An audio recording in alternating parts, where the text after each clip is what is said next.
آغاز ہو گیا۔ تل ابیب پر میزائلوں کی بارش کر دی، مرکزی علاقے اور اہلیات کو نشانہ بنایا گیا۔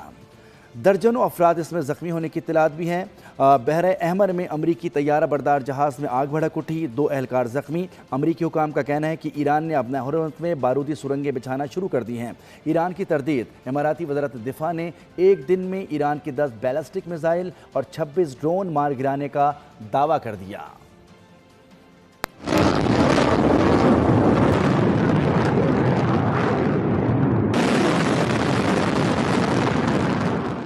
امریکہ اور اسرائیل کی جارحیت پر ایران کا بھرپور جوابی وار۔ پاسداران انقلاب کے دشمنوں پر تابڑ توڑ حملے۔ تل ابیب کے مرکزی علاقے اور ایلات کو نشانہ بنایا گیا۔ کئی شہروں میں سائرن بجتے رہے۔ بن گورین ایئرپورٹ پر افراتفری مچ گئی، لوگ آپس میں لڑ پڑے۔ شمالی اسرائیل میں میزائلوں کی بارش، درجنوں افراد زخمی ہو گئے۔ ایران کا امریکی طیارہ بردار جہاز ابراہم لنکن کو میزائلوں سے نشانہ بنانے کا دعویٰ۔ پاسداران انقلاب کے مطابق حملوں سے ایئرکرافٹ کیریئر کو نقصان پہنچا۔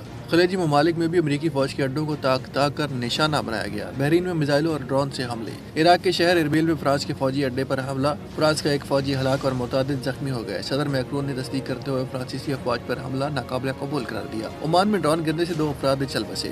سعودی وزارت دفاع کے مطابق سفارتی علاقے کے قریب ڈرون مار گرائے گئے۔ ترکیہ کے جنوب مشرق میں فضائی اڈے پر بھی سائرن بج اٹھے۔ ترک وزارت دفاع کے مطابق ایران کی جانب سے ترکیہ کی حدود کے جانب داغا گیا تیسرا بیلسٹک میزائل نیٹو کے فضائی دفاعی نظام نے مار گرایا۔